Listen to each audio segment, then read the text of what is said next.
Joshua, Artair Financial, your friendly neighborhood wealth advisor here in the Dallas Fort Worth, Texas area. Hey, today I want to talk about that big, beautiful bill that just passed. The House of Representatives has passed it 215 to 214. Pretty narrow margin, but passed is passed. And this is going to go to the Senate. The Senate's going to take their scalpels to it, do some renegotiation, change some verbiage.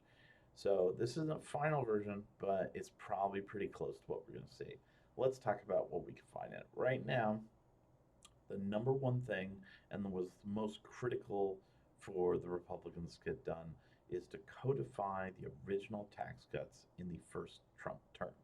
This has been done. It was critically important because if these expired, it was going to be a major and maybe the highest tax increase against regular Americans ever. So this got done.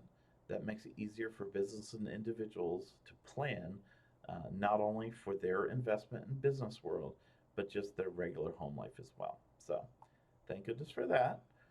They did some additional tax cuts, including increasing the child tax credit and other standard deductions. This is good for you and me. Uh, and then beyond that, we've got some changes in terms of no taxes on tips. That's a really big one for those that live on tips. No taxes on exempt overtime. This is really big for non-exempt folks. You work all that overtime and then have to pay extra taxes on it. It's not a good system.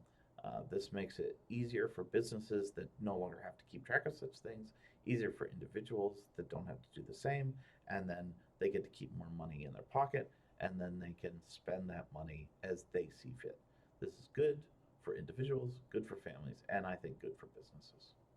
Beyond that, we've added some work requirements for Medicaid and SNAP. I think that's a good idea. If you're hale and hearty, you should be looking for work in order to lift yourself off of those systems. They are a safety net, not prosperity.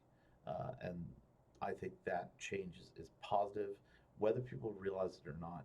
Um, Having a purpose beyond simply having enough is important for all people and their sanity.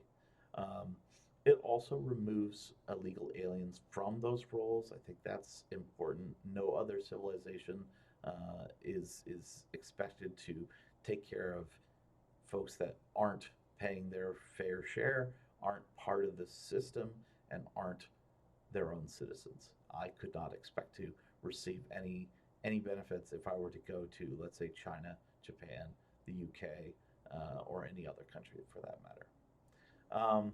Other provisions, you've got 529 education savings accounts, health savings accounts, and new savings accounts for children are being altered in order to improve them and get some additional savings in our society. That's great.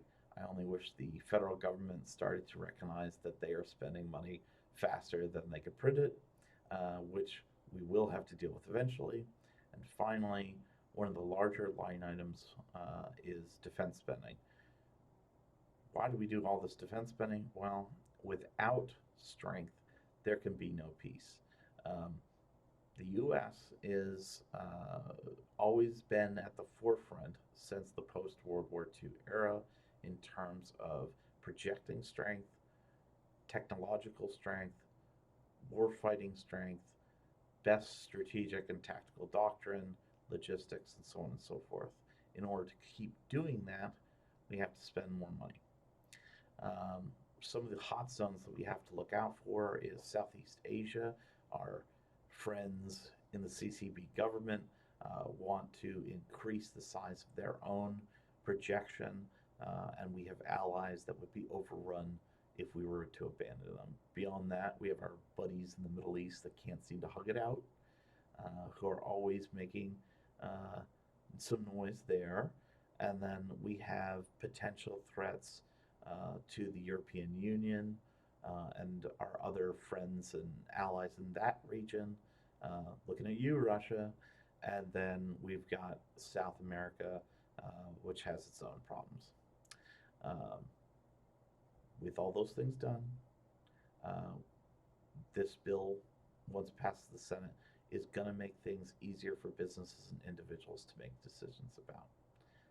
It also isn't everything. It's a big, beautiful bill, creates a lot of things finished, but then folks in the House and the Senate can go back and make additional bills and additional laws in order to govern well.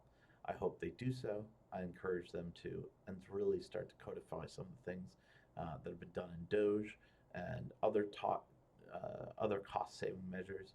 If they don't, our deficit's just going to continue to grow.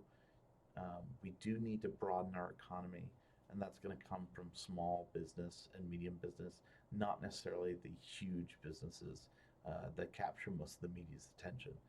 If the federal government were to come down from on high and boost small business production, change the Small Business Association to a little bit more of a training and outreach arm and not just a lending stopgap, I think that could happen, but we'll have to have some congressional thoughts on that project. If you need financial advisory, advice, or investments, please let me know. Joshua Hutt, Artair Financial. Have a great one, folks.